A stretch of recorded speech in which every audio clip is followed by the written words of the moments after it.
What's going on, guys? Welcome back to Comic Breakdown. And today we're really learning about how Mr. Terrific became a superhero. What were the steps? What were the causes? What were the catalysts that led him to being who he is today? And Mr. Terrific's also about to get a lot of attention considering he's about to be in the Superman movie. And so as we continue on with Mr. Terrific Year 1, in issue number 2, it's starting us off with Michael Holt making his way back to where it all began. Everything about his body, his heart, his mind, it all remembers. One moment he's in the present, the next he's right back in the fire. While these memories come flooding back into his mind, we see a portal opening up, a hellhound from Apocalypse. He knew this is the place to look. The remnants of the Nexus engine. This is Mr. Terrific's original sin. By all appearances, this hellhound is suffering, that the wormhole around it is collapsing on it. There seems to be something different about this rift from the one that Darkseid created on the Watchtower. This one seems to be off the scales, unbalanced, lacking control. And then we see the hellhound break free. As it lets loose, it goes directly after Mr. Terrific. But with his T-spheres and his knowledge of combatives, Mr. Terrific is a man that can hold his own. While this battle ensues, the structural integrity of the building begins to collapse. Michael not having enough time to escape, we see it all collapse. And in that collapse, we are shot to the past. We are shot to the day Michael Holt met the Spectre. Michael Holt was sitting on a bridge that night. Dre dead. Bullets had taken him out, and there was not a damn thing that he could do about it. With the bullets continuing to fall around his head, he had to get in the car. He had to run away. And so now he sits on this bridge ledge, and he contemplates jumping. This is where the Spectre comes to him. And of course, obviously, Michael Holt, he's freaked out. He has no idea what the heck is going on, but the Spectre, he introduces himself. And as Michael Holt begins to discover that there is a much bigger world out there than he ever anticipated, this is where we hop over and we pick up with the lady in charge of Michael Holt's company now. She's trying to figure out who is responsible for this break-in. They know who Dre is. They got his information. What they don't know is the other people that were with him. Michael Holt, one they believe to be Mercy Graves, a Lex Luthor operative. That it's possible this is LexCorp. But as it stands, they have no idea who is responsible. In the midst of this conversation, something pings in her brain. That pinging is a voice. It wants to know, are things ready? He has been patiently waiting, and that her usefulness, it is running its course if she does not fulfill her duties. And then he tells her to say it. From her lips, Darkseid is. Taking us to the conversation with Spectre and Michael. Michael, obviously, is like, this isn't real. I don't believe in God. There's no way any of this is happening. And the Spectre's like, regardless if you believe or not, I'm here. I am God's wrath. Self-murder is still murder, and that is in the province of the Spectre. Michael wants to know, why are you here? Why have you come to me? He tells him that there are moments in time when one decision, it can shift the equilibrium of the entire universe. This is one of those moments. Now, of course, Michael in this moment, he thinks of himself as insignificant to the universe, a speck of stardust.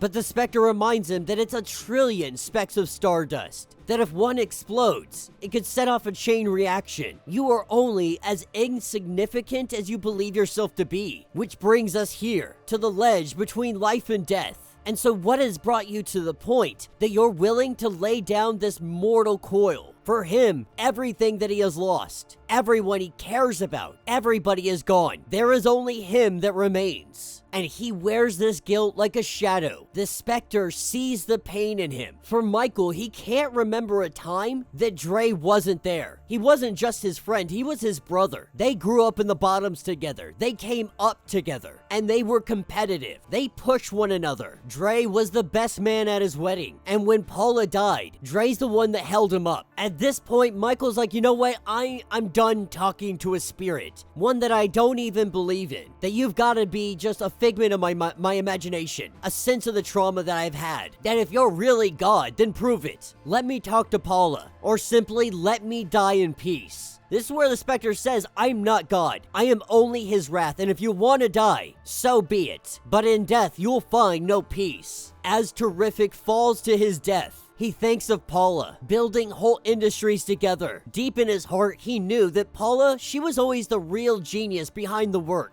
He used to tell people that he was the world's third smartest person because she was number 1 and 2. All of her work had centered around quantum physics, just crazy futuristic tech stuff. Holt Industries was their entire lives. And then Paula got pregnant. This is his defining moment of pain, and the Spectre is curious to why. Why is this your moment of pain when this should be a moment that is celebrated? But Michael goes on to explain that Holt Industries was their baby. They had agreed that they had wanted to wait to have kids. To be honest, he wasn't sure if he wanted them at all. But suddenly, there wasn't a choice anymore. Paula had been working on a theoretical power source that gathered ambient radiation and turned it into cheap power, something that could have changed the world. But suddenly, she said she couldn't get it to come together, and then he started tinkering with the projects that she abandoned. He thought maybe he could help figure it out, get her excited about it again. But when he missed a doctor's appointment, she was furious. He thought if he showed her all the work that he had been doing, she would understand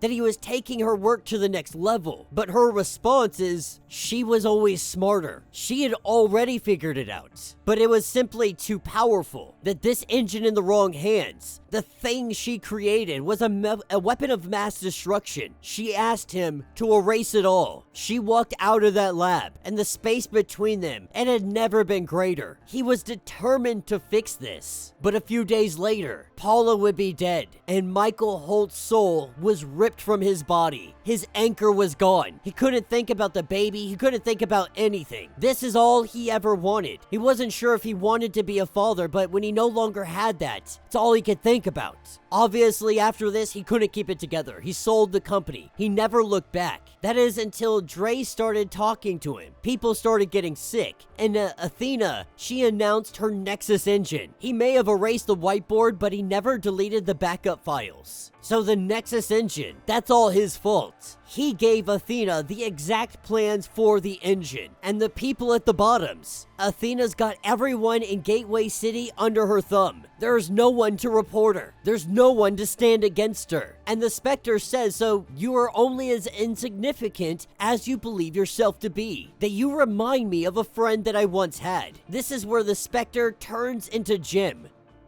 This is where Jim talks about the OG Mr. Terrific, Terry Sloan. That Terry Sloan, he also stood on this very same bridge. Much like Michael Holt, Terry had brains. He had money, but he had gotten to a point that he was lost. He didn't see a point in living. He had given up hope. His neighborhood became too violent. Gangs, violence, oppression. Instead of choosing death though, he decided to fight back. Terry's solution, he created a costume identity. He called himself Mr. Terrific, a member of the Justice Society of America. And he was a man that was always about fair play, giving the little guy a chance. He wore it across his chest. And it seems that Michael Holt is in the exact same place. Now, Michael's like, so you want me to be a superhero? Like, I'm not sure if that is in my wheelhouse of expertise. Like, those guys are out there fighting weird monsters in space. I'm not really trying to sign up for all that. And Jim tells him, like, sometimes it's monsters in space, but sometimes they're like Terry Sloan, simply fighting for the little guy. Who's gonna stand up for the people of the bottoms? Who's gonna make sure that they get a fair shake? Mr. Terrific served a purpose, and that purpose isn't filled by Superman or Batman or even the Spectre. He worked at the street level. You may be just a man, but so was Terry Sloan. And so as Jim turns back into the Spectre, he tells him that the bottoms, they need you. What happened isn't your fault, but it's also your responsibility. And it will be like acid disintegrating you from within your body, within your soul, if you sit here and do nothing. And so after that night with the supernatural, he knew it was time to get his life back together. The memories of Paula and Dre, they demanded it. It was time he became a new man. And at the funeral at Dre, we see Jeff. We see that the tension's real high between the two of them. And it's not because of either of the other two, it's because their friend was just murdered. Both of them want answers. Both of them want justice. But Jeff, with electricity in his eyes, he tells Michael that you better find them first, because if I find the people responsible, I'm bringing hell with me. But Michael Holt, we see his first costume design. Fair play on his back. This is the birth of Mr. Terrific. That is where this issue will end. So let me know what you guys think down in the comments. This is a great new little introduction if you have no idea who Michael Holt is. If you don't know who Mr. Terrific is, if you don't know who Terry Sloan is, this is a great introduction into that. So obviously Terry Sloan, he was the original Mr. Terrific from DC Comics. Eventually with time, like most characters, there's some kind of evolution. The mantle is passed on to the next generation, and that next generation for this is Michael Holt. Taking inspiration from Terry Sloan, costume design, fair play, the whole 9 yards. What we're learning right here is that the Spectre, he was instrumental in making sure that Michael Holt would become Mr. Terrific, that he would become the hero the world so desperately needed him to be. Like the Spectre said, that moment in time, that moment where he stood on the edge of life and death, the decision he made right there could shift the very equilibrium of the entire universe. While he felt insignificant, the death of Michael Holt would change the trajectory of the entire universe. And so the Spectre went into his heart, went into his soul, found the moments in his life that troubled him, the moments that dragged him down, the loss of Paula, the loss of his unborn child, the loss of Dre, losing so much, everybody that he truly loved and cared about, taken, ripped away from him.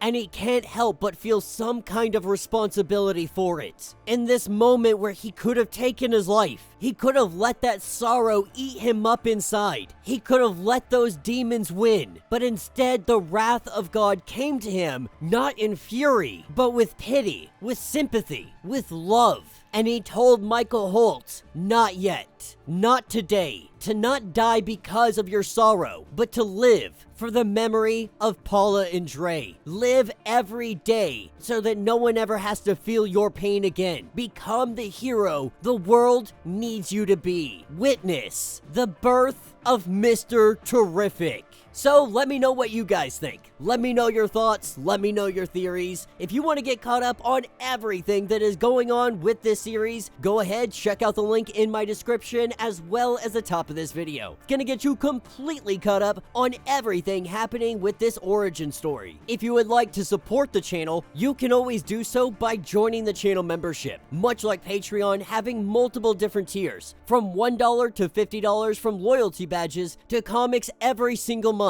Not only are you helping out the channel tremendously, but you are getting tons of perks in the process. Now, if you're unable to do this, do me a favor, subscribe to the channel, like this video, hit that notification bell, and with that being said, until the next breakdown.